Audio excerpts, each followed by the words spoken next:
in between. Okay, I think we can get started. It's really kind of, introducing you to some of the GroundwatCHs out there in the world, so that you already have probably those contacts, but further to kind of think what comes after graduation, and is my anxiety normal, or is it something that that I should be worried about? So basically, that links a bit to the friends that are here with us online. So we have from different batches all around the world. Actually, many of them are in Europe, but here with us are Swagatam and Claudia, and they'll tell you what they're doing. I'm not going to introduce them in terms of what they're doing, because that's the whole idea. And of course, with us online are Betsy and Guillermo, and Campiri and Min and Nathan. Hey, Nathan, good to see you. In between. So I guess we just get to it, and I'll first ask them to introduce themselves, and we could start online, and we could do it in the order. Yeah, let's turn off the lights a little bit so that you see a little bit better. Okay, there. Back. Lights. Maybe. No. What was that? That one. That's okay. It's better. Special effects. Yeah. Betsy, okay. So the idea is you introduce yourself with those first couple of questions about who you are and so on, and then we move on to maybe the more burning questions. Okay. Hi everyone. Very nice to meet you at least online. I'm Betsy Romero. I'm from Lima, Peru, in South America. I graduated in 2019, 2 years ago already. And at the moment, I'm working at Deltares at the Groundwater Management Department, where, I'm working mainly in water quality and water quantity assessment projects. And how did I end up where I am now? Well, I did my master's thesis there related to salinity evaluation in groundwater. And afterwards, there was the possibility of joining the team because they were requiring a person with my expertise. So yeah, that's how I ended up being here. Nice. Thanks for now, Betsy. We go to Guy. Hello everyone. Yes, hi. Good afternoon. Good morning, DJ. So I'm Guilherme, or Gui for shorter. I'm from Itajubá, from Brazil. Actually, a very small town in Brazil. And I graduated, I think exactly like 4 years ago, or 4 years ago and some days, Yes. probably more accurate, but we're the first people from the GroundwatCH. We opened the doors, so I'm very happy to be here as well and see all the people and be the first one as well. And yeah, quite nice. Many memories, many good things to come in my head. But what I'm doing this moment, I'm actually trying to finish my PhD thesis. So soon after I graduated from GroundwatCH, I started my PhD here in Leipzig, in the UFZ. It's an environmental research institute. And yeah, I ended up here because when I was finishing the master program, I was writing my thesis, I was looking for some opportunities in the research field, and then there was this position that was shared with us from one of our professors, Teresa, actually, I still remember. She sent around some emails, and then there was some applications, and I was selected, and now I'm here 4 years ago, yes, and now trying to finish these things. Great, thanks. Guillermo. Hello, everybody. Good afternoon for you. My name is Guillermo Cespedes. They used to call me Guille. I'm from Cali, from Colombia. I graduated also like 4 years ago, together with Guy and with Claudia, who are here, as well, and with me as well. Wow. This is the first batch 4 years ago. Now I'm in Cali, in Mexico City. And I'm working with an environmental authority with topics related with groundwater, like monitoring of potentially contaminant activities, with different projects related to the management, the protection of the groundwater. How did I end up here? Well, after graduated, I wanted to come back to my country of origin to work in topics with groundwater. I had already been working with the organizations here in Colombia, and then, well, I'm still working with them. So this is what I'm doing now. Yeah. Thanks. Thanks. Can we hear it? Hi everyone, good morning, Hello. Good afternoon to you. I am Canberry Cox and I'm from Trinidad and Tobago. So I'm with the second generation of GroundwatCH, where we graduated in 2018. I work in London, but currently I'm on holidays in Barbados, then transitioning to relocating back to Trinidad and Tobago. So what else? What am I doing at the moment? So I'm working with an international nonprofit on water called the International Water Association. It's the largest global association of water professionals around the world, with 10,000 members in over 140 countries. So there I do member engagement, and I'm also the manager of a project on climate smart utilities, so supporting capacity development in water and wastewater utilities as they transition to net zero. Nice. So yeah, I'm really happy to see all of you today. Thank Nice. Thanks. Thanks, Kabir. Min, can you share with us who you Hi are? everyone, nice to see you online. Yeah. Hopefully you saw me first time on the webpage of GroundwatCH. Online in person. So I'm moved from China, from Hebei province in China. I also graduated from the first batch in September 2017, so it's been around 4 years. What I'm doing now at this moment, this is the last year of my PhD, so my official contract is going to end the end of the next month, but I still need to work a bit more months on my third PhD. So right after our master program, I got this PhD offer from KU Leuven and Belgian Nuclear Research Center. So I have been working on the river and aquifer interactions in 3 selected catchments in Belgium, in Flanders, in the north part. Nice. So I remember how did I reach here? The last phase of the master thesis, I was searching opportunities online and I saw this position, and I just applied. After 2 rounds of interview, I got it here. So yeah. Thanks, Min. Thanks. Nathan, you're up. Can you hear me? Yes, relatively well. I actually can't see any of you. Oh, we can see you. Yeah. Can you see me? Yes. Well, firstly, congratulations on this year's GroundwatCH for today, and hi to everyone. I'm Nathan Burt. I'm from Manchester in the United Kingdom. I forgot what the other questions are. Well, it's just for now. It's when did I graduate? I graduated with Betsy in 2019, I think that's right. Yeah, 2019. I work currently for Mott MacDonald in Cambridge as a programme manager for water resources in the south of England, which is interesting. How did I get here? Just applied for the job and moved back home, and yeah, that's about it really. that's how things sometimes work, right? Yeah. Great, thanks. I'll pass on the word to the 2 who are with us here. Claudia, let me see if I can also. Oh, wow. So, hello, Oh. or Yeah. well, yes. Hey guys. Hey guys, I'm Claudia. I also graduated 4 years ago, so 2017, a long time ago, with Guille and Min.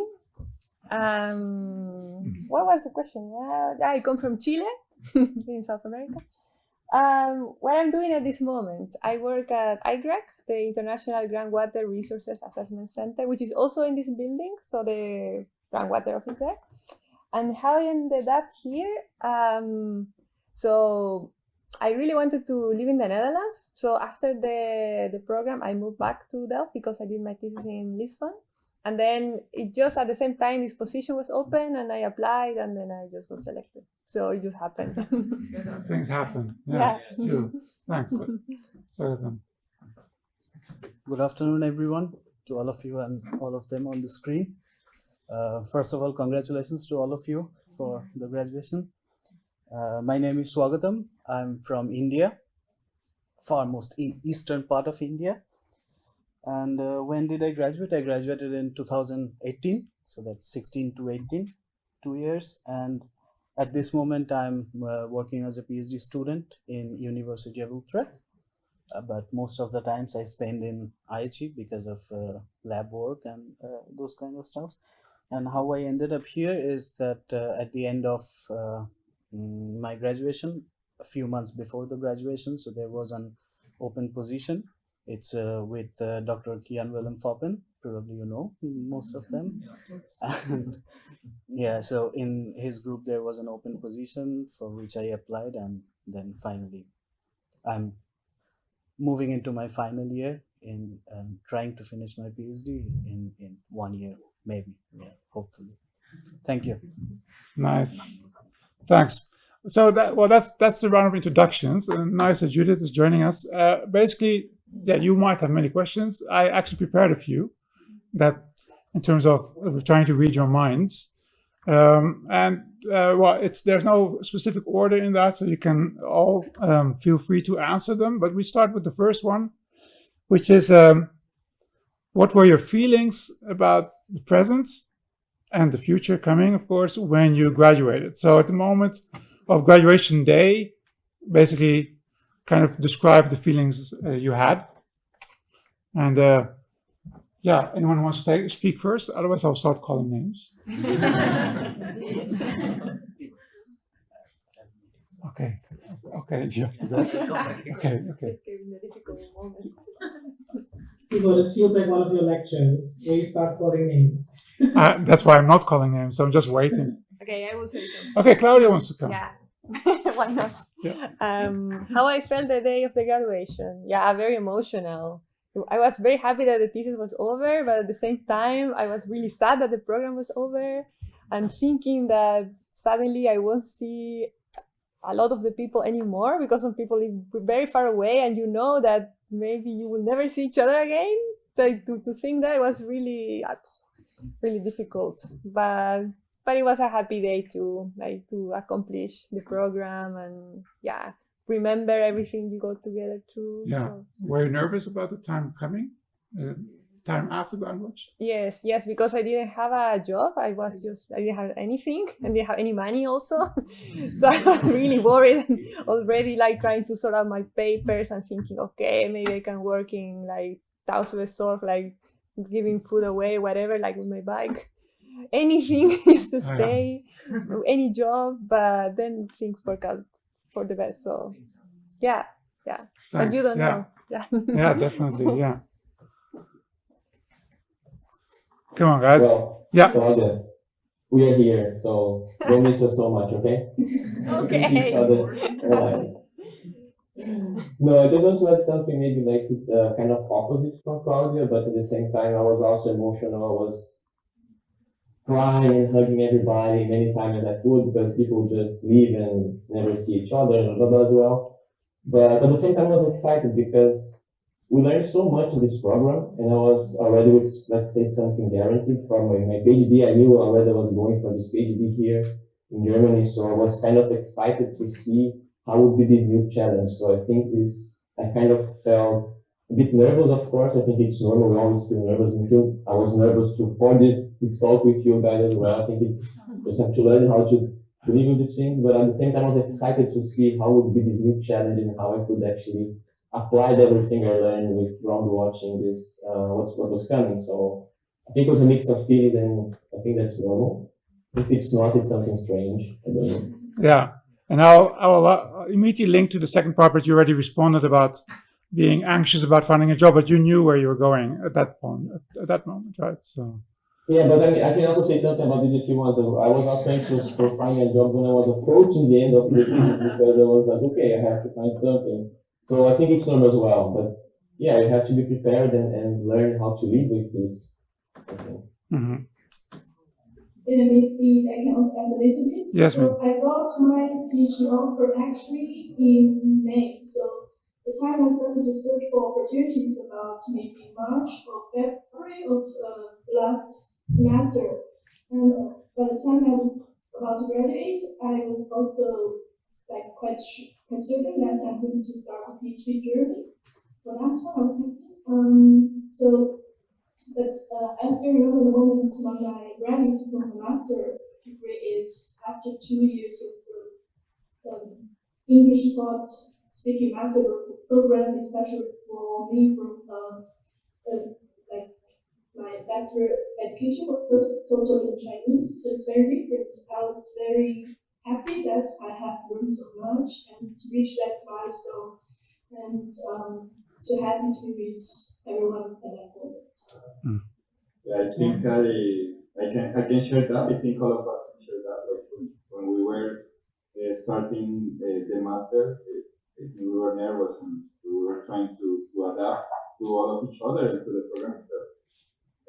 But then I think that in the end it was a mix of it, like in the personal aspect, because of all of those 2 years working together with this group of people, but also from a professional aspect, I think I can share what he was saying. Like, of course, you feel anxious because it's a new stage that you're going to be. But also, I felt confident because of the things and of those tools that we were acquiring from the master, and that was reflected after graduating. That was reflected like in the work that like working for myself that I was doing. Yeah, nice. What I just wanted to add, for me, the anxiety was also, everyone's applying to a PhD, should I be applying to one as well? You know, like I knew that's not something that I wanted. No, I knew it's not something that I wanted because, I mean, I already had work experience with the water utility and I knew I wanted to be, you know, like working more directly with my country or, you know, like something else, a non-profit. Mm-hmm. So a bit of the anxiety was you feel that pressure, like, is this something you really want to do? Yeah. And I would say rather than rush into it, really take that time to reflect and decide for yourself. Don't feel peer pressure. Maybe there's something for you, you know, but really decide for yourself, take the time to reflect after graduation. Start networking, ask anyone, other GroundwatCHers, other people in IHE, ask them what paths they took, you know, what opportunities they decided to follow immediately after. I did an internship after GroundwatCH, and that led to my current job, you know, but it's after looking for a long time for a non-PhD job, you know, so don't be overwhelmed if you don't. Stay as long as the Netherlands government will let you. You figure it out. Yeah, that's nice to hear. Because I think that in my case it was also similar because it was not focused on a PhD. I worked before coming to GroundwatCH in consultancy, so I was aiming more towards that, let's say. And yeah, I was also thinking, will it be that difficult to do something related to it, or will I have to go to a PhD? But I guess, yeah, that makes you feel anxious when you're graduating. But afterwards, I guess, yeah, things, find their own way. You just have to continue looking. Mm-hmm. Yeah. Nathan, anything you want to add? I just mirror what Kamberi said. So that I really felt at the end of the course like it was PhD or nothing. But just taking that time and exploring other avenues I thought was really good. Because now I realise, now I've been working for 2 years, I don't think I could have done a PhD. I don't think it was suited to me, so I think it was good. So yeah, just reflecting on that. Mm-hmm. Mm-hmm. Okay. Based on this, is there any question from you guys you want to still ask? Because we have more questions, but you might be something that came up. I had indeed this. I have, for instance, for Min and Guilherme and Guy. So you already knew beforehand that you wanted to continue PhD research, or it was also kind of opportunity coming up? So this is for Min and for Guilherme. Okay, thanks for the question. So I'll go first. Yeah, because for me, the bachelor is about irrigation technology and master is about geology and groundwater things. And I feel like you need to learn a lot on the time I started that PhD. I feel like it's a nice topic. I want to work intensively on something which can enhance my skills in technology, groundwater. Yeah, and it's opportunity just coming, not that difficult if I look back. But I can give a tip. I think it's really worth it to think carefully before you start a PhD, because it's 4 years of dedication to a specific task and question, and there are periods where you feel like, oh, I'm so alone doing this stuff, and yeah, that's very common. That's the second year syndrome of a PhD. Yeah. Yeah, I agree with me. And in my case, I think was also I feel that I wanted to learn something more. You know, I don't think you don't learn in a job. I think you learn everywhere. Everything you can do, you can learn. But I think you have, let's say, more time or more chance to learn something at PhD because you really dive in a topic. So you really try to dig that topic or that question you have, and then you learn a lot. And I had this wish when I was applying for things, and I said, okay, I want to go for a PhD. And then came this opportunity up, which is a nice program that I finished as well. It's kind of a GroundwatCH thing. I was able to move around in Europe, live in different places, be in different universities, network a lot with different people and researchers. So when I saw that two things, I was like, yes, I think that's for me. I didn't feel the pressure. No, I have to go for a PhD. I was more like really open. I think GroundwatCH prepared us for both careers, both scientific and more like for the job as well. Mm-hmm. So I didn't have this feeling, no, it's a PhD or nothing, in the opposite of Nathan once said, right? But yeah, I think that was the moment for me and my choice. Yeah, nice. Thanks. Okay, if there are no burning questions from the audience, we had tips for searching for jobs. Well, you already gave some tips on thinking about what you want to do and not being over anxious about what will come. Anything you want to add as tips? Maybe for those also who went into the career of the public or private sector. I think it's very important, the cover letter, at least in my country. It's like you just apply with your CV and that's it. But here I have realized that it's very, very important, the cover letter. I think sometimes even more than your. Oh. Yeah, exactly. Like, yeah, just be very, real and explain why you would like that job or that position, that PhD. They really appreciate that and they take it into consideration.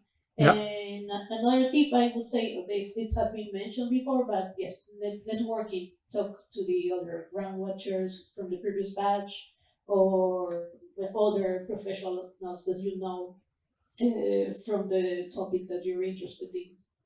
Yeah. Nice. Thanks, Betsy. Other tips?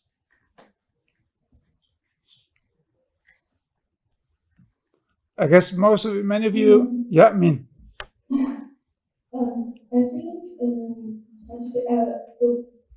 think to start doing a PhD and after a master degree, you have to have a little change of way of thinking, because when you do a master, you're kind of passively going to courses and doing exercises, but in the topic itself for PhD, you have to push yourself to think a lot and also to have to master another kind of coding language. And I think Python is mostly required for all PhDs.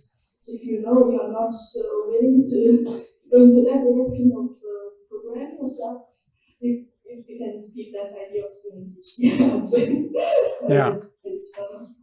But did your master did your thesis, your research, give you that insight into whether or not you would be fit or want to do a PhD or more follow the academic career? Me, so after around 4 years, I think I want to be more non-academic, but more kind of applied jobs with project-oriented to solve the problems.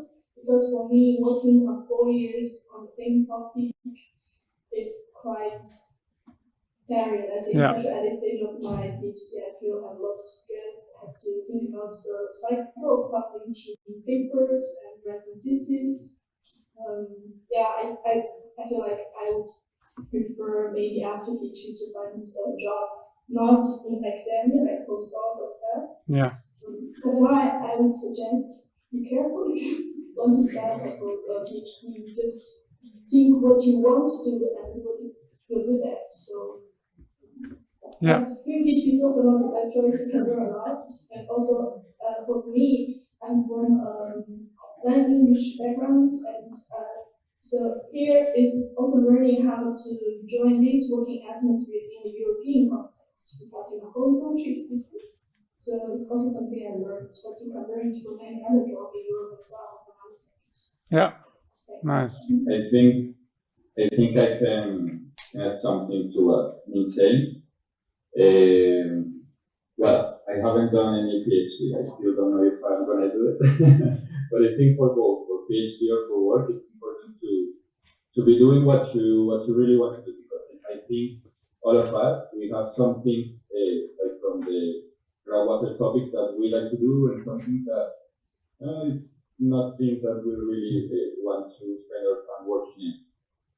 I think that's very important for what you're going to do. And also besides that, I wanted to say that I've had the opportunity to work with different sectors, like in consultancy, the academic sector, like teaching, also working in projects. And I think both of them are very enrichful for your career. And it's different. It's different working with private companies or with consultancy or big projects, and it's different working like in academic sector and what you're learning and what you're doing. I think both of them are very important for the career for the topic of groundwater. Yeah, I wanted to add that also what you're going to do next, whether it's a job or PhD or volunteering, whatever you're doing next, that's like the final step, you know? There's always room to pivot, to change your career completely. One of my employees decided to go back to teach high school physics, you know, and he's around your age, you know. So it's not like, don't feel that pressure. You absolutely have to get it right this time. You know, really explore what works for you. What doesn't work, you can change. Like, I really enjoyed international workspace, like IHE made me unit for something like that with international collaborators. Since your classroom is pretty much like that every day, you know. But I also always had a desire to return home. I work and develop in the water sector locally. So I've decided now to transition in that space, but there's always room to pivot, so don't feel that pressure right now. And I missed this earlier point because my battery was dying, so I had people helping me with this. But in terms of career tips, I don't know if you mentioned Josh's water jobs already. Like most of you who aren't already on it, you should absolutely get on that website and mailing list. I would say 90% of the jobs in the water sector are on it. joshswaterjobs.com. Yeah. And the mailing list, they advertise GroundwatCH there as well. So some people join GroundwatCH through this resource. But also, if you're interested in a company, follow their social media channels. It may seem like that's not the traditional way of posting jobs. My company and a lot of other jobs just post on their Facebook or LinkedIn. So just follow, just sit down one day and think of every company you're interested in or university you're interested in, follow them and just follow their recommendations as well. And really use your social media to, in your downtime, also be introduced to new topics that you might be interested in, new job opportunities you might be interested in. Cool, nice. That's a good tip as well. Thanks.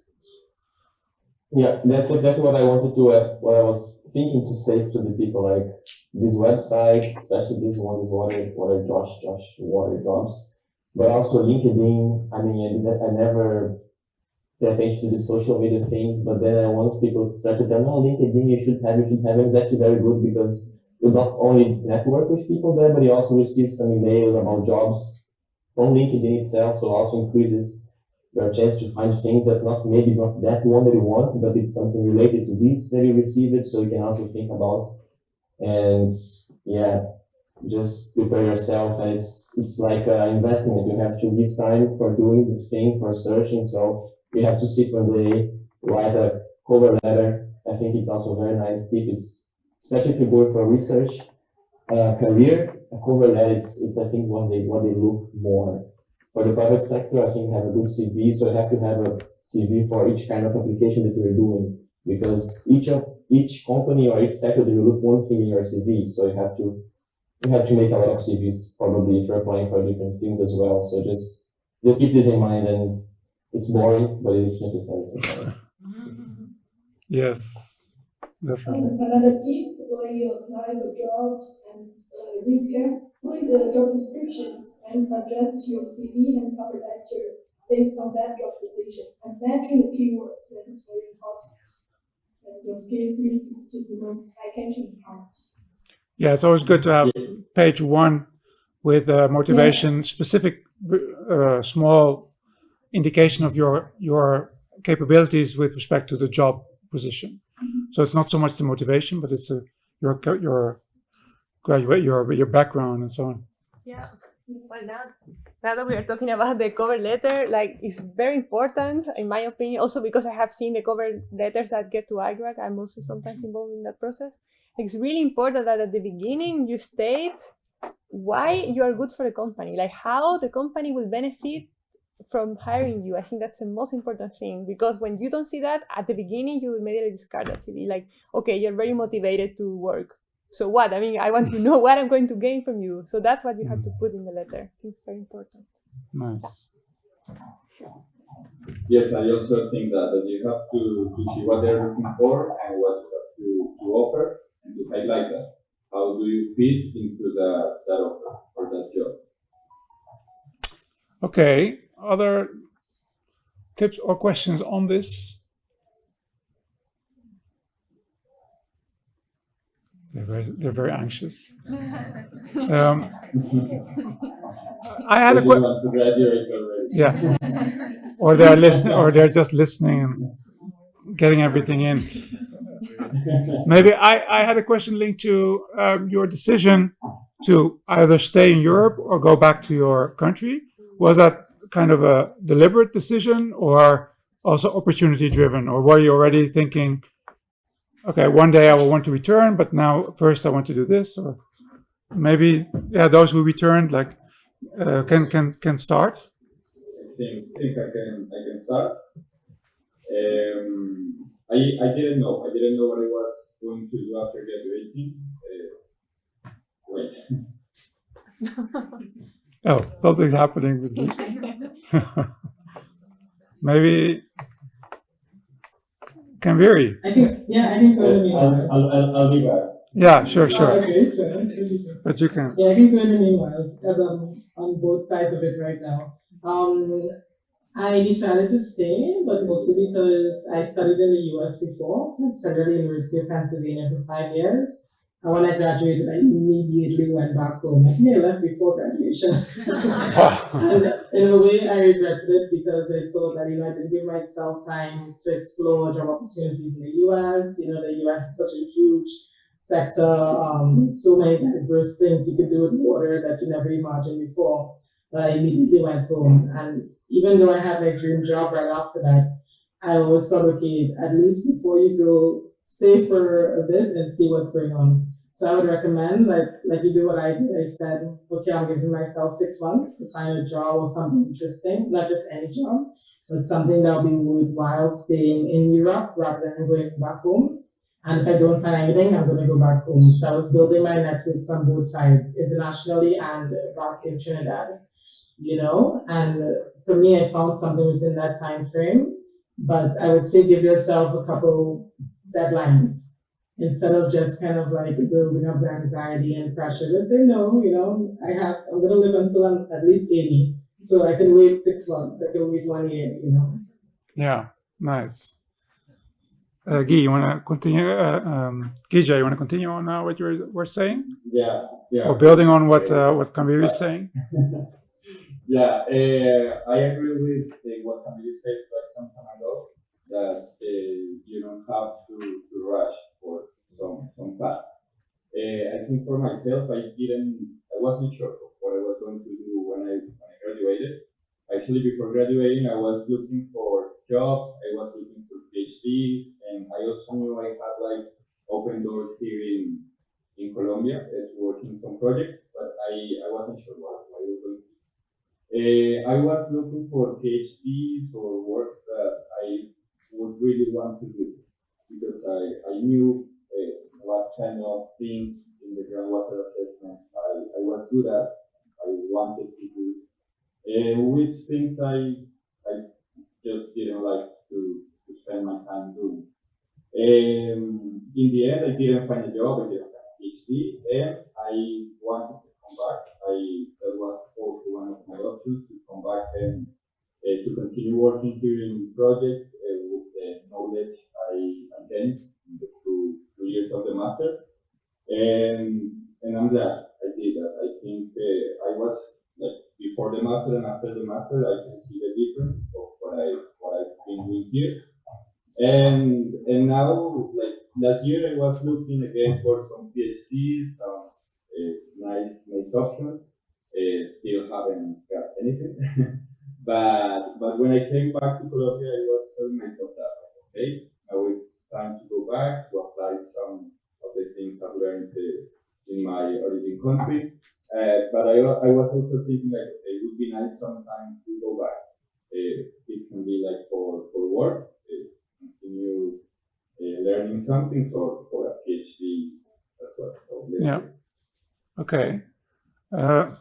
Nathan, what about you? You also went back to your country. Was that also because you wanted to, or just kind of? So I think I'm probably a bit different here because when I graduated, I had no idea what I wanted to do. Absolutely no clue. I knew I had to. Well, I didn't have to, but it would be good to do something in the water industry. So I applied for tons of jobs, and the first one I got, I was like, I don't know what I want to do. I'll just do this. And it just happened to be in my home country. So I did apply for jobs in Europe and worldwide. Just didn't get any of them. So I went home instead. So yeah, not sure that really answers the question. Well, it does. It's kind of also the opportunity in life, right? But would you still want to go abroad again? Or are yeah, 100%. I think one of the biggest things GroundwatCH gives you is the ability to communicate with people from different cultures, which is certainly something if I'd stayed in the UK, I would have never have got that experience. And I think that is something that is a really positive thing to say you can do. So I would really like to explore that in the future. So going back to Europe or further afield would be, I think, really positive. So. Thanks. Nice. Tibor, I wanted to add that if you do decide to go back home, like continue building your network internationally, like really maintain those friendships that I keep mixing up IW and IHE. Maintain those friendships at IHE. Both. And really make sure you stay connected, volunteer as much as possible, attend all the webinars. Don't just register for them, actually attend them, and all the free conferences, like really keep that connection because it may not be that you move back to another country, but you can have an international job back home, Like right now, I'm trying to make connections with UNDP based in Trinidad and Barbados to really maintain that international environment, but get the benefit of having 30-degree weather year round. So really try to get the best of both worlds if you can by networking and volunteering and staying active on LinkedIn. I would add something as well is that you people from this batch, the ones who are going to be graduated, you will see that then it becomes like a family. Like not just GroundwatCH, but like all of the people who is working in groundwater topics It doesn't matter if you're in your country of origin, if you are in Europe or anywhere you are doing your PhD or working. There will always be spaces like congresses, and you will see those people again in all of those places, those meetings, and maybe you will work again. And I think that's very nice, and you will see. Nice. Okay. Other questions from your side that you think you would really want, that you haven't heard about yet? Things you want to get off your chest?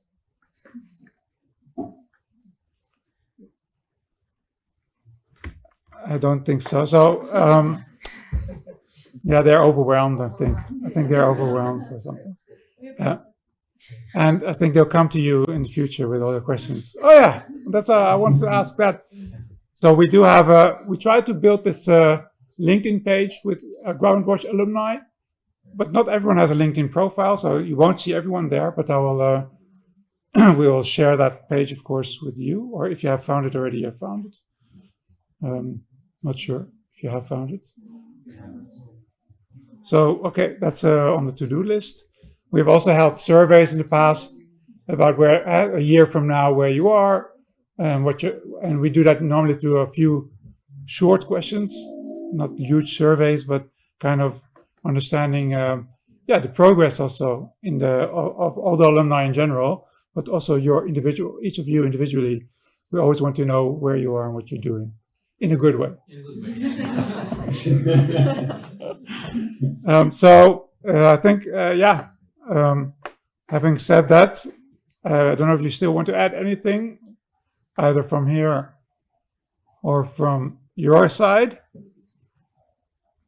Maybe one thing? Yes, Claudia? Yeah, about building a network, try to do it as soon as you can, because when you need the network, then it's too late to start building it, because everybody will know that you are looking for them because you need something. So start before that. Make friends, go to places, talk, and then you can benefit from it later. Yeah, that's nice. It's you don't build a network necessarily already with a pre-decided purpose. You just build it because you want to have contacts and you're interested in different jobs or different associations, networks, and so on. Yeah. Make questions. Sorry? To make questions sometimes. Yeah, of course. Somebody can help you. Yes, many questions, of course, and advice or contacts through other contacts, people who know people. That really works in a quite a good way. Go. I have another recommendation, people. Also, I met with a couple other Groundwatchers we always see each other. So I met with Nandini and Alexander, who are also in the Netherlands. And it was so funny, but we all had the same regret that none of us had been to Gaiton. So really, none of you had been to? I'm pronouncing it correctly. Gaiton? Giethoorn, I think. Giethoorn. You mean the Venice of the Netherlands? Yes, we're all in the Netherlands, we've never been. So really take advantage and explore the Netherlands while you still can. You have this wish list during IHE where it's impossible to really explore. But do that, take your family who's coming for graduation, really knock those. Not so much, unfortunately, this year, but okay. I hope you did the Kinderdijk at least. Kinderdijk. Okay, that's fine. Okay, you have to go to Kinderdijk, otherwise there's not Netherlands. I think they even had an official day in Kinderdijk, or partly at Kinderdijk. So. Yeah, we actually take us by bike to Kinderdijk, and it was lovely. Oh yeah. Very, very nice. I mean, I think you were there, right? It was me, you, it was nice. It's very oh, so nice. Amazing.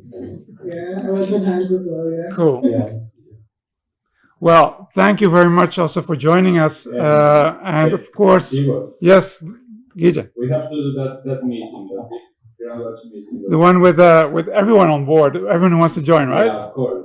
Yeah. All of us here and the one. But you mean virtual or face to face? No. Oh, face to face. Well, we can do We can do it. We can have an alumni coffee break virtually in the meanwhile.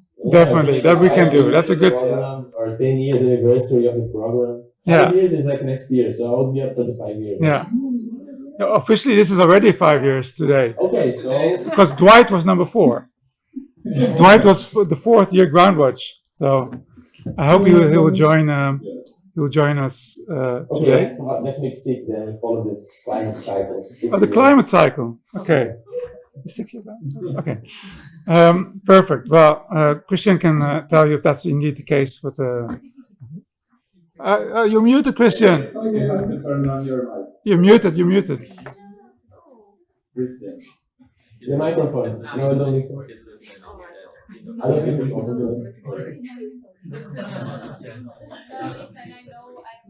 Yeah. Very good. Lip reading. Can I unmute you? I don't think so. Oh. I unmute myself. Hey. There you go. And what were you saying?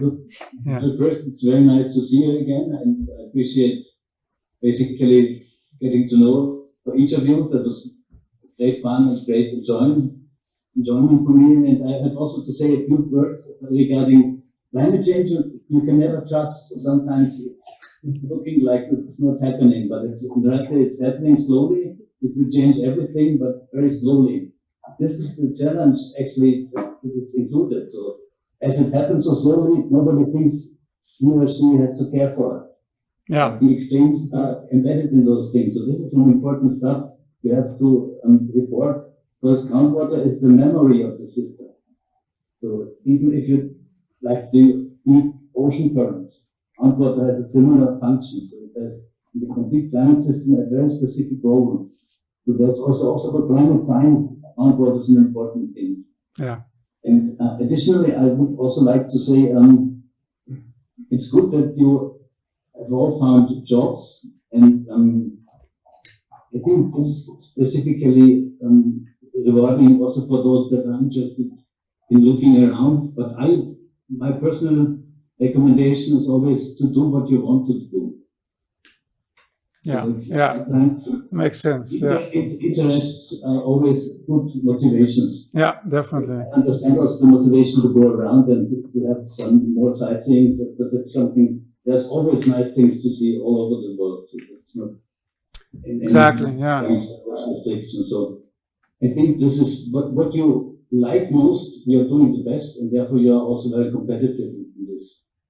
So therefore, I would not do too many tactics and strategies. And as I think many of you said this also, it just came around.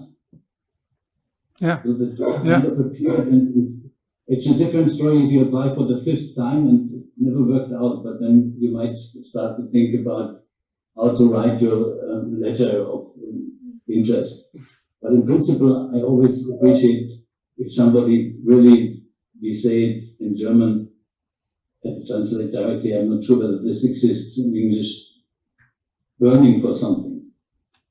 Yeah. So being very interested. That's something that helps you also to get over the typical frustrations that are common in life, in work, in relationships. So this is very typical that there are always ups and downs, and you can better overcome the downs if you like your work, and this is sometimes very helpful. I think this on my last official day as a complete professor. Wow, that's today also. Well, that's also then an important day, Christian. Not so much. I'm, as you know, I'm slowly retiring. I will be responsible for GroundwatCH in Dresden 1 more year. That's really good. Yeah. For the immediate chair, will start tomorrow. The new person, which is Matthias Mauder. Okay.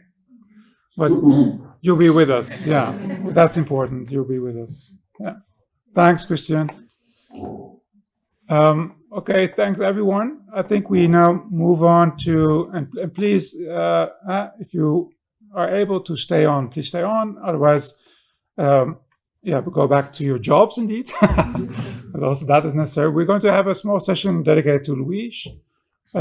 Basically, that will start now, and after the break, we'll also have a small video during the official ceremony. So thanks again, and be in touch for all of you.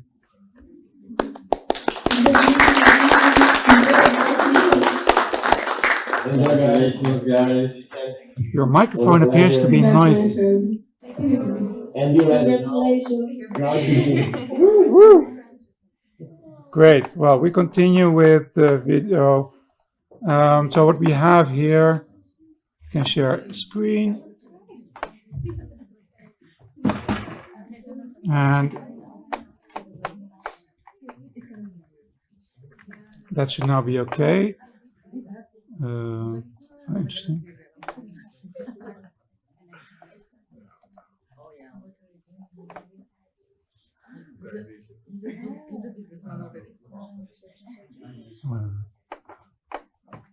Interesting.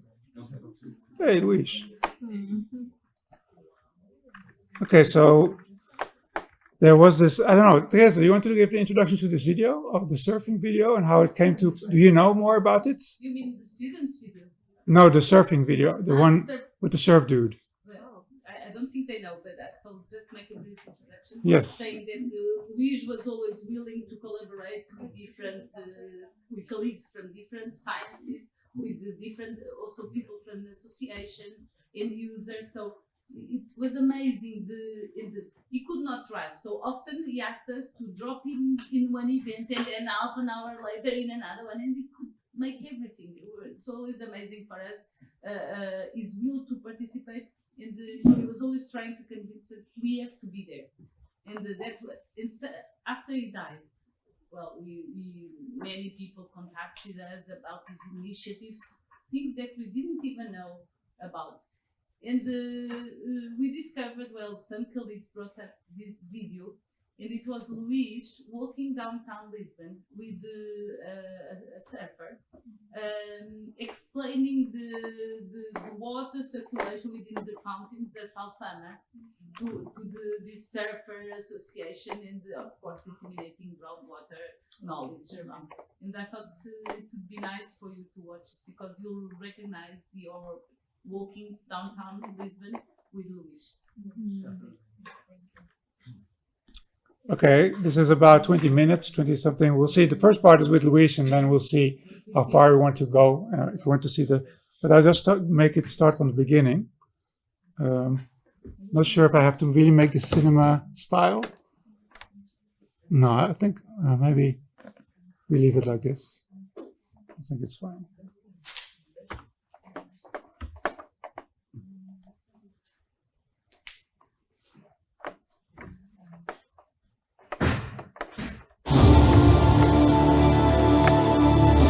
Sorry, I need just to do one thing, which is share also sound with Jitsi. Oh, that won't work. Stop sharing. Okay, start sharing again. Share system audio. Share. Okay. I don't need to say that Luis never surfed, of course, and he couldn't even swim. So yeah. He was an anti-beach person.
pensar em água. Claro que o homem garante a nossa felicidade, mas mesmo nós esquecemos de que nem sempre foi fácil ter acesso a essa outra água que nós hoje utilizamos para beber e para tudo mais. Quando nós pensamos em quão difícil talvez seria há 1000 anos atrás ter acesso à água, também obviamente temos que pensar no interessante que são as histórias que se podem contar a partir dessa saga da água, digamos assim. Lisboa tem muito que se me diga no que toca à história da água e diria que é a história de Lisboa, porque foi por causa dela que Lisboa começou onde começou.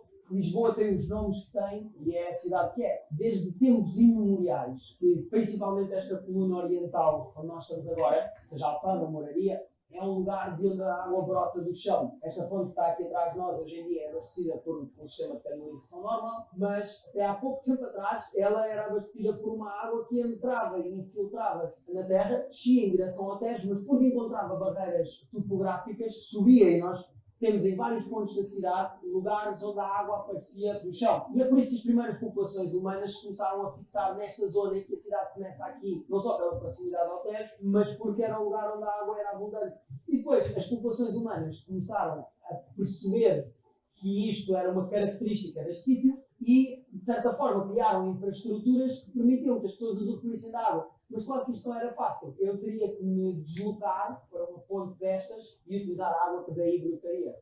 Ou então, como algumas casas e alguns convênios fizeram, ou então, como algumas casas e alguns convênios fizeram, eu utilizaria um destes poços que chegaria diretamente às fontes subterrâneas de água e guardaria esse poço no fundo para a minha própria utilização. E estas casas ainda existem em Lisboa, ou seja, há algumas casas em Lisboa que ainda têm menos água, que ainda têm poços lá dentro. Outras nós podemos encontrar, por exemplo, no que são hoje restaurantes e têm um poço lá no meio. E foi em conversa com o investigador Luís Ribeiro que nós descobrimos pormenores pouco sabidos sobre esta história da água anterior ao aqueduto em Lisboa. Para além deste abastecimento pelas populações, o chafariz de Alreia tem um interesse histórico imenso, porque muitas das naus, na altura dos descobrimentos, se abasteciam de água ali no chafariz de Alreia. Portanto, uma carga histórica absolutamente notável. Alguns deles são feitados. Por exemplo, deste lado da colina, a água escoa para o Tejo, mas do outro lado, a água ia parar a uma fluente do Tejo. O que era essa fluente do Tejo? E isto, eu fiquei pasmado quando descobri isto, não fazia ideia. Almirante Reis. Almirante Reis era um rio, e a Avenida da Liberdade também. Um rio, ou pelo menos a água corria por ali. Algumas dessas águas corriam à superfície, outras corriam de uma forma mais profunda, mas ainda assim superficial, e era o caso desta fonte. E outras ainda iam tão fundo, 400 e tal metros, que quando vinham lá de cima, vinham quentes. Portanto, esta zona também é uma zona de águas termais, onde as pessoas encontravam uma série de atributos para esta água, como o Luís nos disse. E é aí que aparece uma descrição médica dessas propriedades terapêuticas que eu acho extremamente interessante e que passo a ler. Essas águas eram de muita utilidade em curar as intemperanças quentes das entranhas, do sangue, do útero, dos rins e das mais partes do corpo. E os estupores e paralisias, espúrios, a debilidade do estômago, a fraqueza e queixas das juntas que ficam das gotas artéticas e reumatismos, as convulsões, os acidentes de útero, os vômitos dos hipocôndrios, as diarreias. Para os achaques, a que chamam de fígado, são prodigiosas, porque curam as pústulas, sarnas, litígios, lepra e todos os achaques e defudações cutâneas. Portanto, seria uma água. É uma água que francamente citando um livro escrito, aliás, é a primeira referência a águas de Lisboa. Ele faz referência à riqueza de águas aqui de Alfama. E ele questiona porque é que não são aproveitadas. Curioso que uma obra do século XVI já tem esta preocupação. Claro, isto não vem de anteontem. Não. E ele acaba com uma citação que é cada vez mais atual. E agora digo eu mais, que parece inconsciência deixar perder a água que vai ao mar dos chafariz dos cavalos e de Alreia e das mais águas. Antes deveriam aproveitar e repartir as águas acima disso. Portanto, é algo já do século XVI, alguém que verificava que Lisboa era muito rica e que se estava a desperdiçar. Esta história da água a ser utilizada pelas populações de uma forma talvez um pouco mais orgânica é toda uma história anterior ao aqueduto e é um sistema que foi se centralizando e sendo dominado pelo Estado cada vez mais. E que não deixa de ser uma história da água subterrânea, mas ela é feita de uma forma um pouco diferente desta água da Alfama e da Moraria. E é um pouco dessa história que nós também queremos descobrir. Mas antes eu vou experimentar uma aguinha salgada, porque já estou com saudades.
Fica em pleno coração de Lisboa. No século XVIII, Lisboa estava dividida em duas partes, Lisboa Oriental e Lisboa Ocidental. A Lisboa Ocidental, que é exatamente nesta zona, era onde vivia o rei, neste caso Dom João V, e havia também uma figura que surge deste período, Dom Tomás de Almeida. Dom Tomás de Almeida é o primeiro cardeal patriarca da cidade. Portanto, a cidade precisava de albergar estas duas grandes figuras e de albergá-las no seu dignamente. Portanto, há, nesta altura, uma ideia de transformar Lisboa dentro daquilo, numa perspectiva do barroco italiano, e quando nós pensamos no barroco italiano, a primeira coisa que vem à mente, o que é? Uma fonteira de Trevi, certo? Olha, uma fonteira de Trevi, o que é que nós pensamos? Água. Em Lisboa, o que é que não tem? Água potável. Portanto, não há água suficiente, o João V vai ter que transportar água para Lisboa. É essa a ideia da construção do aqueduto. Ao chegar a Lisboa, essa água tem que ser encaminhada para um reservatório, que é o local onde estamos. Portanto, chamar este local a mãe da água é, de facto, o nascimento da água para a cidade de Lisboa. E porque é a zona do rastro? Porque era a zona onde também se estava a começar aquilo que antecede a Revolução Industrial, a proto-industrialização. E daqui começavam a surgir fábricas. Isto era um sítio utilizado por razões práticas. Há bocado contaste-nos que já antes deste período, isto também foi apropriado por ser um espaço bonito para fazer era um espaço onde nem toda a população tinha acesso. Portanto, havia um edital da Câmara que dizia quem é que podia entrar e não podia entrar aqui. Apenas a camada mais alta da população podia aqui entrar. Isto é um espaço que foi feito para se poder usufruir do mesmo. Exatamente. Quando olhas para este espaço, o que te lembra é, por exemplo, aqui, uma igreja. Não te lembra o que eu dizer? Água. As capelas laterais, rasgadas como janelas. E se não reparaste, em cada uma dessas janelas há aquilo que no século XIX se chamavam as conversadeiras. Pequenos bancos, onde as pessoas se sentavam a conversar. E quem está a conversar daquele lado pode manter uma conversa, e quem está daquele não ouve.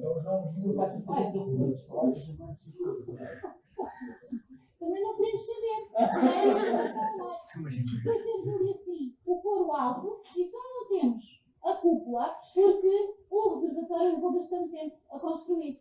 Ele começa em 46 e só termina em 1834. Essa parte é mais conhecida, mas há sítios ainda que são mais secretos, mais pequenos, mais buraquinhos, e nós queremos ir vê-los onde é que eles estavam. é um bem conhecido. Lá embaixo há um bem menos conhecido. Nós queremos que seja mais conhecido. Não é? Por isso é que estamos abertos. Agora é que vão entrar para os confins. Vamos embora. Podem começar a descer.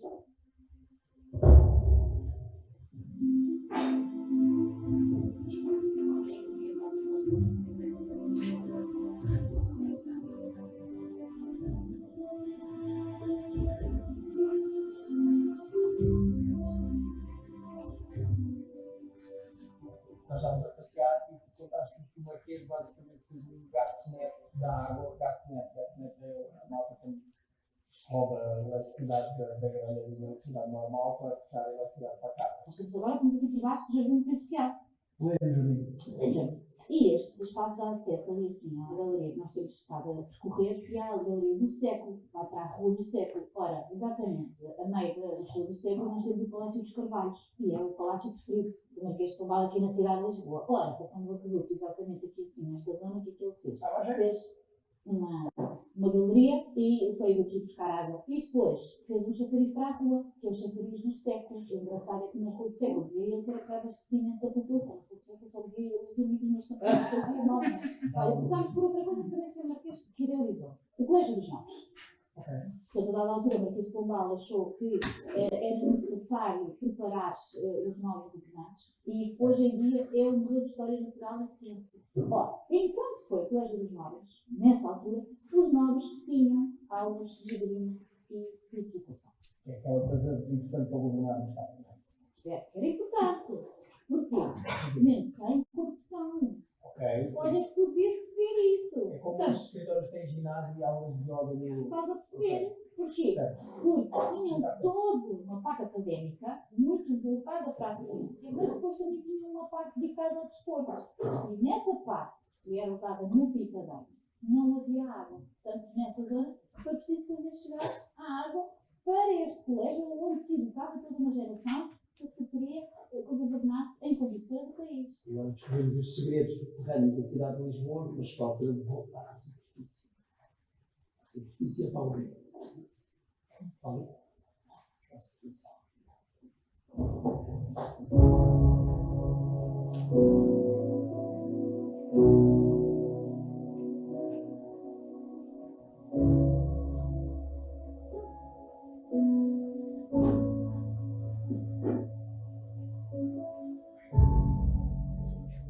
Sempre que eu passava de longe ao pé do Lago de São Domingos, eu reparava nas imensas filas que se fazem aqui para comprar gengibre. E eu não percebia porque num lugar tão normal como este está uma estrela de Davi. Até que nós começámos a fazer as pesquisas para este episódio do Writing Portugal e eu descobri uma história tão triste e talvez tão secreta para muitos portugueses, certamente muitos estrangeiros, que eu não sabia se a devia contar.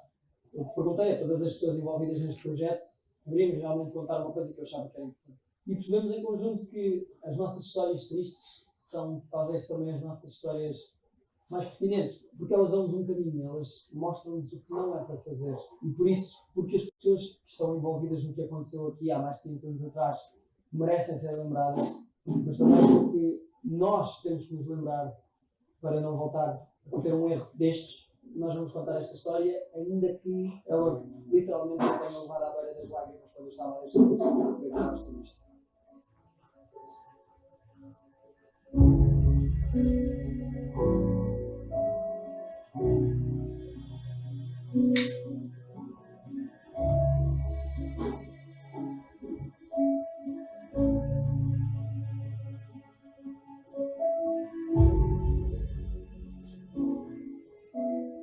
Não estranhem se eu tiver com o barba um bocadinho maior ou com roupas ligeiramente diferentes.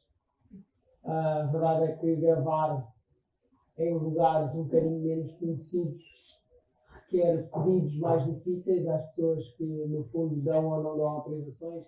E o Carlos finalmente autorizou-nos a filmar numa que é talvez uma das igrejas mais bonitas e um dos monumentos com a história mais interessante e mais densa da nossa cidade. Dando continuidade ao que eu estava a contar sobre a estrela de Davi que está aqui atrás de mim. Esta história começa dentro da igreja de São Domingos, mas o seu contexto não. E eu tenho que ser justo e dizer que, felizmente, a minha cidade, no auge do século XVI, era uma das cidades mais cosmopolitas da Europa. E fugia bastante à regra de segregação que se via no resto das capitais do que na altura era o Ocidente, onde tu tinhas negros a serem aristocratas. Mas claro que a par do resto da Europa e do resto do mundo nessa altura, Lisboa não fugia à tendência de suprimir e de estratificar a sociedade em grupos. E talvez o grupo que mais sofreu desde sempre com isto foram os judeus. Muitos deles já tinham fugido de Espanha. E quando eles chegaram cá, por muita pressão do rei espanhol, o rei português e a sociedade portuguesa obrigou os judeus a converterem-se ao cristianismo. E daí surgiu o conceito de cristãos novos. E quando eles chegaram a Portugal atravessava um período muito difícil e a cidade de Lisboa estava a ser assolada por doenças que eram, no fundo, a manifestação de uma fome generalizada causada por uma seca. E a população estava à beira de explodir. E explodiu. No início do século XVI, o rei não estava na cidade porque estava fugido da peste. Dentro desta igreja, celebrava-se uma missa e achou-se que se tinha visto um milagre, que era uma espécie de um reflexo de Cristo no altar. Quando um cristão novo advertiu a comunidade que estava na igreja para que aquilo era simplesmente o reflexo da luz, a euforia tomou conta e a fúria e, enfim, tudo começou com uma morte dentro desta igreja. E essa morte alastrou-se à cidade toda, em que a população descontrolada, mesmo com as autoridades a tentarem reprimir o que devia ser um massacre de Lisboa, que matou 4.000 pessoas, ou seja, tantas que deixa de ser interessante contar. A população enfurecida foi buscar as populações judias da cidade e queimou-as no Recife. E esta história tão negra é tão atual, porque a falta de informação e a capacidade de se gerar um ódio em relação a um grupo externo é tão facilmente manipulável num período em que havia pouca informação, como era o século XVI em Portugal, como um período em que há demasiada informação e informação confusa. Foi uma história que, enfim, pelos piores motivos, acabou por dar uma volta ao mundo.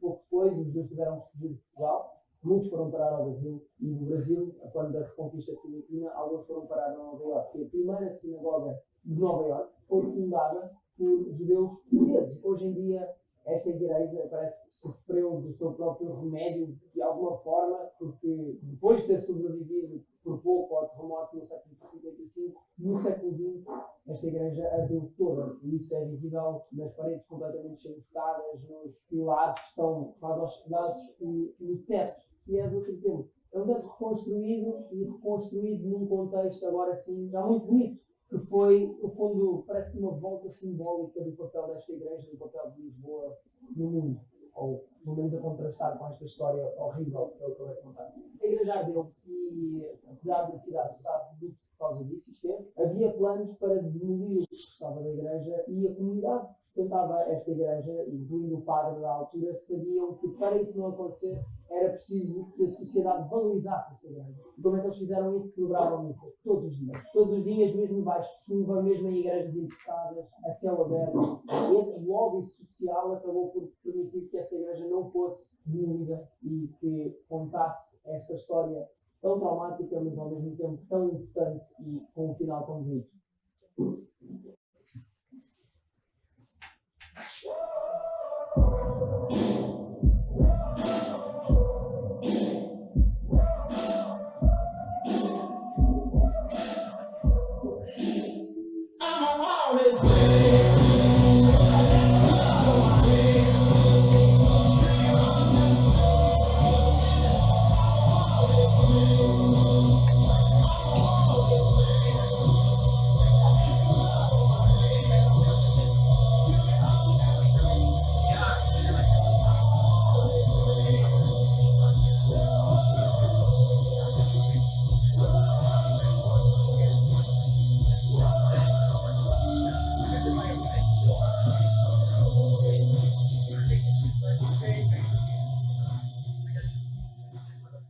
Tivemos o período de gravação todo, assim, um bocadinho na expectativa, porque as previsões partidas não estavam a alinhar para nós safarmos o nosso, talvez, faz o último secreto da linha e de repente isto dá mais do que uma vez. Estou pronto para ir para a água. É uma verdadeira oportunidade que nós temos de surfar esta onda para este episódio. Lisboa é a minha cidade. Conhecer bem a cidade só tornou ainda mais difícil fazer escolhas. Por outro lado, o desafio era o que mais eu posso mostrar que seja menos conhecido, quais é que são os detalhes de Lisboa que eu vou vos dar a conhecer. Lisboa é uma cidade infinita, é essa a conclusão a que eu chego, porque há tanta coisa ainda por descobrir. E isso, enfim, para planear e gravar um episódio, quero mostrar a cidade, de certa forma é uma dificuldade, mas para viver a cidade, certamente é um presente. E espero ter conseguido mostrar este ponto da minha cidade preferida do mundo e espero ter dado a conhecer coisas que vocês ainda não conheciam. Resta-me despedir da cidade com umas ondas e partir numa nova aventura.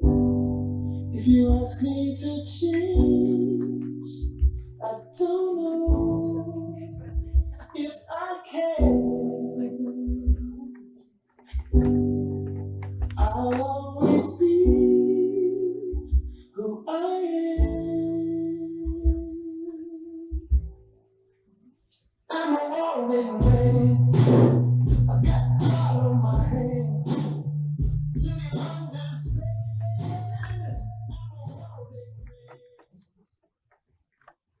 Did you know it already?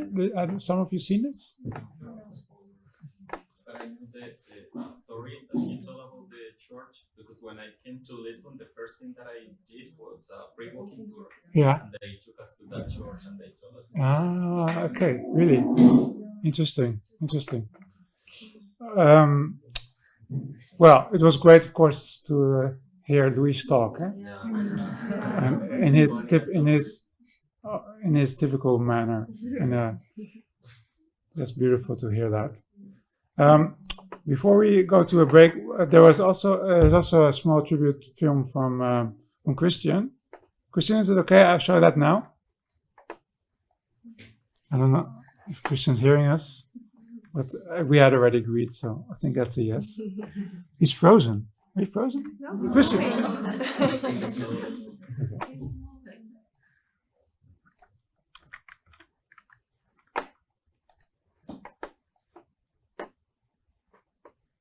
So Christian, we're going to show now your small tribute film. I hope you can hear it.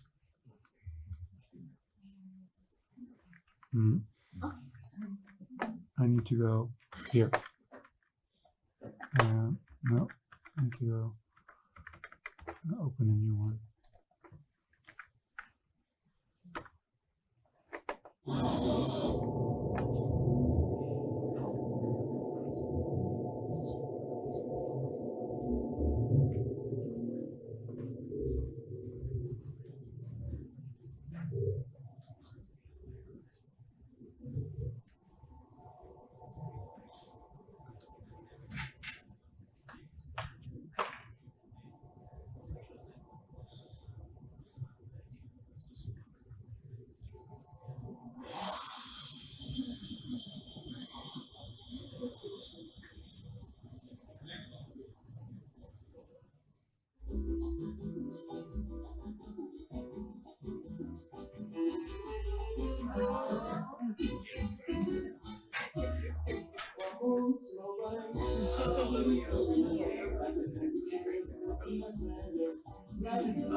No, I think I now cut the connection.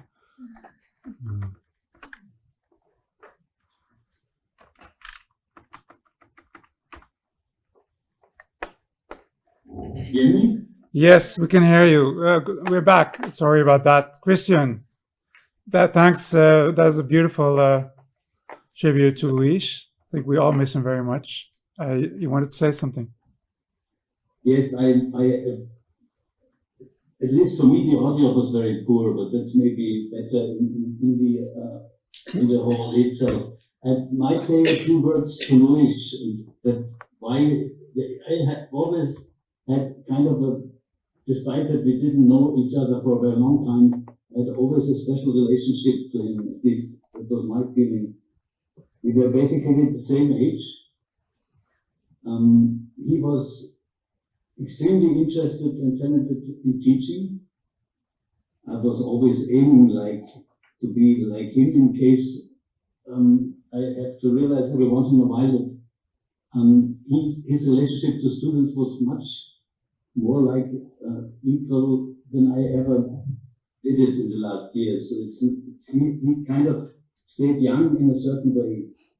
And I have also to say there's another thing we shared. He was doing theater at the side, but what I also did when I was a student, and he was very consistent, maybe more consistent than I had been as a political person. And I think this is also something not only Luis and I shared to some degree, but also other programs. I think it's very good to believe there's a chance to improve this world where we live in, and there's a good chance that as long as we are around, there's a chance to do that. So this is also something I try to recall when I think about Luis. So that was what I wanted to say. Thank you. Thanks, Christian. Yeah, so I think Luis was an inspiration for many of us. I met him in 1998 when I had moved to Portugal because of my wife-to-be at the time, and I met him in a geostatistics course, and actually quite quickly was able to also start my PhD with him. And since then, of course, he has been an inspiring factor in my life and in many of our lives, and fortunately also still in your lives. Indirectly, I hope also in the lives of the many people who still will pass through Technico and to indirectly hear from us about one of the most, I think, creative and cultural and inspiring people I have ever met. So, not to end on a sad note, I don't know if you want to show your video at this moment? Or PowerPoint, yeah. And I might show it again after lunch, after the break, sorry, because we might have more people coming in and streaming, but it is now also a nice moment to...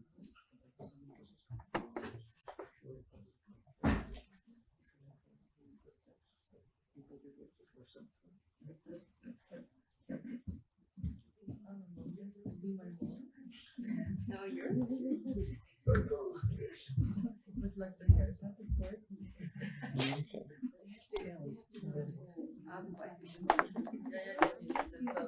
And I'm gonna play music about the background. Okay. And the other previous platform YouTube TV.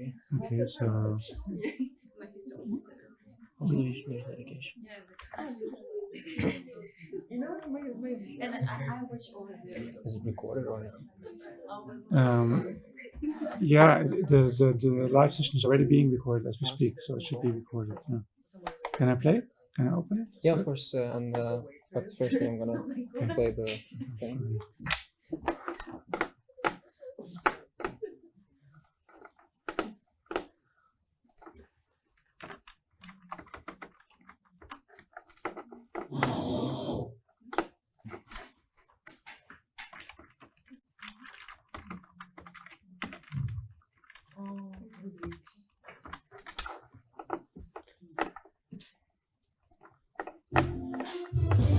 We don't have ad blockers on this.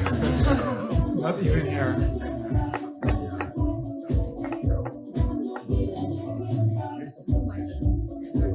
As I have a couple of seconds, the whole advert. Okay.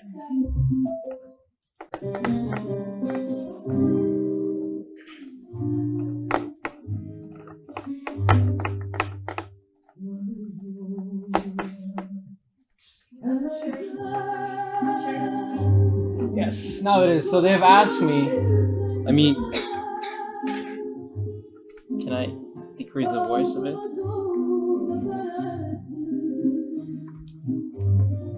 That should go out. Yeah, it is. Want to stop and decide? Yeah, and then can we like control the pace or no? Like, just since it's an animation, it goes itself. I think you have to do that manually. Yeah, I guess. Also, just double check if we share a screen also. With them? Oh, sorry, it's not that.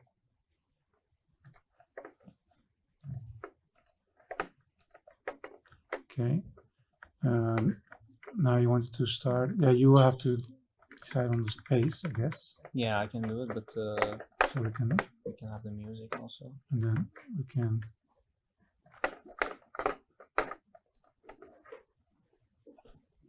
A bit softer. It's already a bit softer. Yeah, so I can. How can I do it? Like, yeah, I can. Like, no, I want to like fix it. It's going. So you cannot control the pace yourself? Okay. It's okay, we can try. Yeah. Music again? Music on the beginning? No, I think it's fine. So they have asked me to improvise a couple of minutes about the master of improvisement himself. And I guess we had so many good memories with him, Luis Ribeiro. And I remember the very first days that we entered Lisbon. I guess he was the only actual connection that we could make, because he was so out of the skin of academia, and we could feel that real and actual connection with him. He was more than just a character to all of us. I remember he started to talk about cinema and Persian cinema to me, which was a big surprise to me. And I thought, okay, maybe he knows some I don't know, superficial names of the producers. Then he continued, and I was like, this guy really knows what he's talking about. And then we got more connected. We talked about so many things. And these are some of the pictures that we had. I took that picture personally in the center. He was like writing a newspaper, like a kind of wisdom man. And then that one, I don't know who took it, but it's the actual expressions that he had. And this one is a very unique, I guess, picture that I took. It was the Secret Santa Day, and he was doing all those things. And I remember Alina won a conceptual model. Yeah, hydrogeological conceptual model. So he was trying to. I mean, he was completely aware of that, our situation, that we are far away from our families. So he wanted to make us comfortable as much as he could. I remember he had a appointment with a doctor, but he made it to that specific day in that ceremony. He had this idea to write a book called GroundwatCH and something, which some of you might know. Yeah, and I think these kind of people will. I have never seen him seriously in a like sad moment. Like whenever he was around, he tried to distribute that passion, that positive vibe and everything. That was really a good thing that we have to appreciate. And I've never seen him like sad or something. And this one picture was kind of dark that I took it. And these kind of people usually have their own sadness, but they don't share it. They don't try to make the others, whenever they feel bad. He had always the positive vibe, the beautiful smile that he brought to all of us. And I'm extremely happy that we could, all of us, indeed interact with him in the last months that he was alive. Yeah, I guess it was one of the best memories in Lisbon, if not the best, interacting with him. And I think we saw some of the messages that colleagues dedicated to him in their thesis and some of the pictures. Yeah, I think now.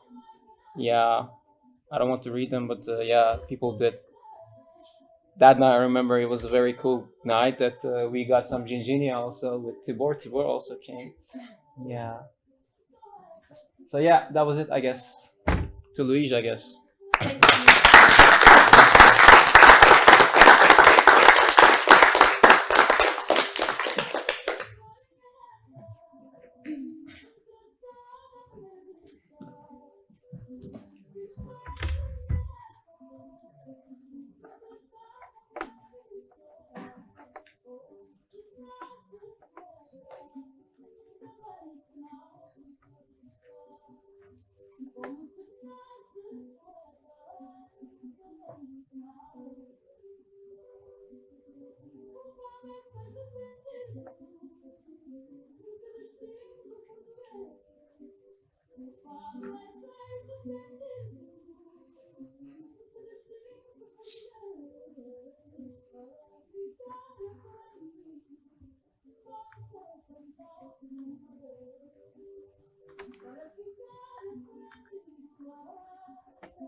Okay, let's celebrate. Let's take a break, and in 25 minutes we go over to finally handing over diplomas, which is what you're all anxiously been waiting for. Okay, so let's have a small break. Okay.